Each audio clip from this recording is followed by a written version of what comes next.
12시 많은 참여 바랍니다.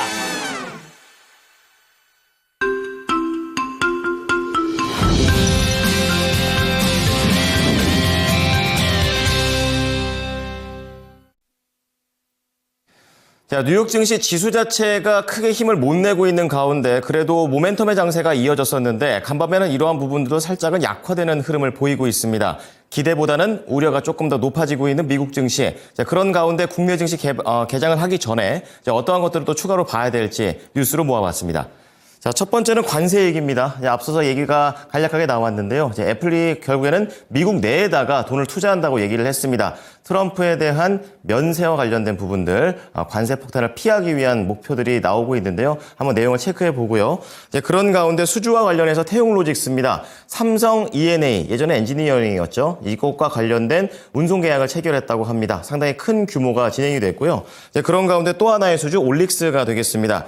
일라이 릴리급의 글로벌 회사와 추가 계약을 맺었다고 합니다. 자세한 내용 정수지 캐스터입니다. 네, 모닝뉴스입니다. 화요일 개장 전까지 중요한 소식들 함께 만나보겠습니다. 먼저 6가지 헤드라인입니다. 윤석열 대통령의 탄핵 심판의 마지막 변론 기일이 오늘 헌법재판소에서 열립니다. 도널드 트럼프 미국 대통령의 고율 관세 우려 속에서 애플이 파격적인 국내 투자를 약속하고 나섰습니다. MS와 AMD가 생성형 AI 스타트업 업스테이지를 대상으로 투자와 중장기 파트너십 구축에 나섭니다. 태용로직스가 삼성 E&A와 해외 EPC 프로젝트에 대한 운송 계약을 체결했습니다. 다음 달 중국 정부 산하 문화사절단이 한국을 방문할 예정입니다. 올릭스는 머지않아 글로벌 회사와 추가 계약이 나올 것이라고 밝혔습니다. 먼저 첫 번째 소식 만나보겠습니다. 윤석열 대통령의 탄핵 심판 최종 변론이 오늘 오후 2시 헌법재판소에서 열립니다. 비상계엄 사태로부터는 84일, 국회 탄핵소추안 의결로부터는 73일이 경과했는데요. 국회 탄핵소추단과 윤 대통령, 양측 대리인단이 2시간씩 종합 변론을 한 뒤 국회 탄핵소추단을 대표하는 정청래 법사위원장과 피청구인인 윤 대통령 본인의 최후 진술이 이어질 예정입니다.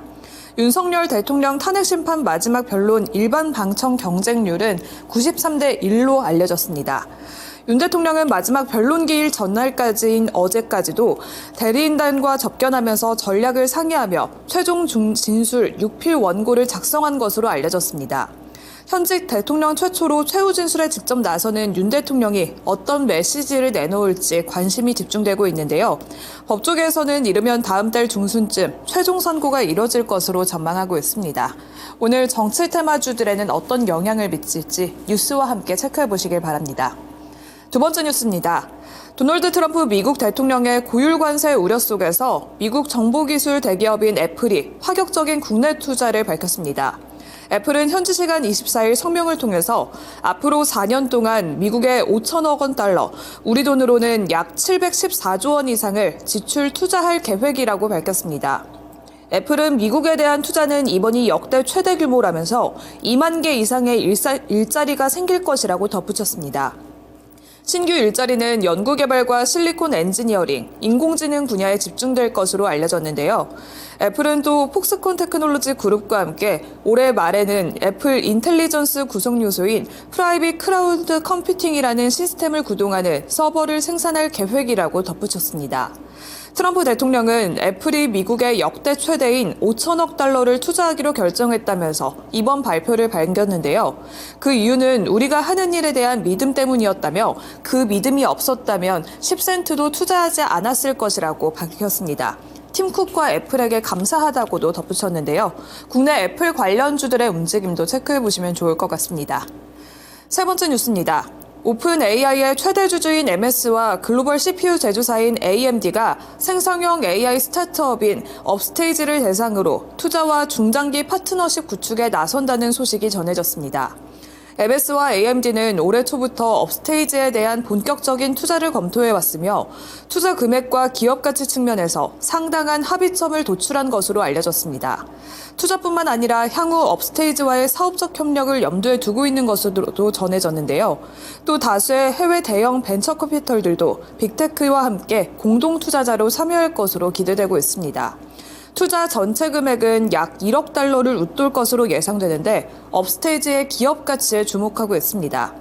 한국 시장에서 약 1,400억 원 규모의 투자를 유치했는데 지난해 상반기 기준으로는 약 4천억 원 수준의 기업 가치 평가를 받았습니다. 이번 해외 투자 유치에서는 약 8억에서 9억 달러의 기업 가치가 거론되는데 성사될 경우에는 국내에서 처음으로 생성형 AI 유니콘이 탄생하게 됩니다. 업스테이지의 국내 투자자로는 SK네트워크스, KT, 한국산업은행, SBVA, 컴퍼니K와 프리미어 파트너스 등이 있는데요. 관련주들이 시간의 거래에서 들썩였습니다. 흐름 체크해보도록 하겠습니다. 스톤브리지 베천스는 상한가까지 올라섰고요. 컴퍼니케이까지 상한가까지 올라섰습니다. 미래에셋 벤처투자 역시 6%대 급등한 바가 있는데요. 이외에도 KTCS와 미래에셋 벤처투자 그리고 아이스크림 에듀, KTIS 등도 4에서 6%대 강세 흐름을 보였습니다. 오늘 관련주들의 정규장 흐름까지 체크해보시면 좋을 것 같습니다. 마지막 뉴스입니다. 네 번째 뉴스입니다. 태웅로직스가 삼성 E&A와 해외 EPC 프로젝트에 대한 운송 계약을 체결했다고 장 마감 후 밝혔습니다. 이번 계약은 삼성 E&A가 수주한 사우디아라비카의 아람코 파딜리 가스플랜트 프로젝트에서 삼성 E&A가 계약하는 해외 EPC 프로젝트에 대한 것입니다. 태웅로직스는 앞으로 이에 대해서 운송을 전담할 것으로 알려졌습니다. 일반적인 EPC 프로젝트 수행 기간을 고려했을 때 태웅로직스의 중장기 매출 증가를 기대할 수 있을 것으로 분석되고 있는데요. 이 소식이 전해지면서 태웅로직스 역시 시간외에서 강한 매수세가 몰렸습니다. 시간외에서 태웅로직스도 가격 제한폭까지 오르면서 3,315원에 마감을 했는데요. 오늘 정규장에서도 추가 상승이 나올지 지켜보시길 바랍니다. 다섯 번째 뉴스 만나봅니다. 다음 달 중국 정부 산하 문화사절단이 한국을 방문한다고 밝혔습니다. 에이펙 정상회의를 앞두고 한중 관계 개선에 속도가 붙고 있는 건데요.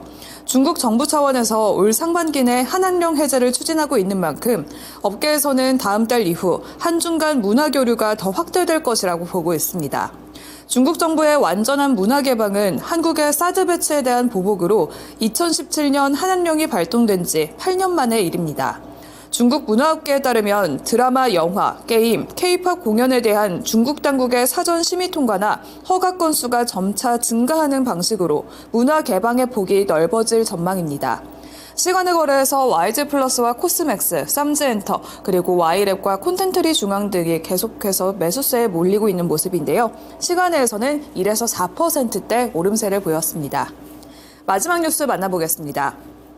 한편 이동기 올릭스 대표는 한 인터뷰에서 일라이릴리 못지않은 다국적 회사와 계약을 논의하고 있다면서 머지않은 시점에 계약이 마무리될 것이라고 밝혔습니다. 인터뷰에서 지난해 투자자들에게 한두 건의 기술 수출 약속을 연내에 모두 지킬 수 있을 것이라고 밝혔는데요. 올 들어서 제약 바이오 업체로는 처음으로 기술 수출을 성사시킨 데 이어서 두 번째 성과를 이른 시일 내에도 발표할 수 있을 것이라고 전망했습니다. 피부와 모바일 재생 분야에서 두 번째 성과를 기대해도 좋다는 발언이 나왔는데요. 일라이릴리와의 계약으로 주가가 급등했던 올릭스입니다. 추가 기술 계약까지 체크해보시면 좋을 것 같습니다. 이상 6가지 모닝뉴스 전해드렸습니다.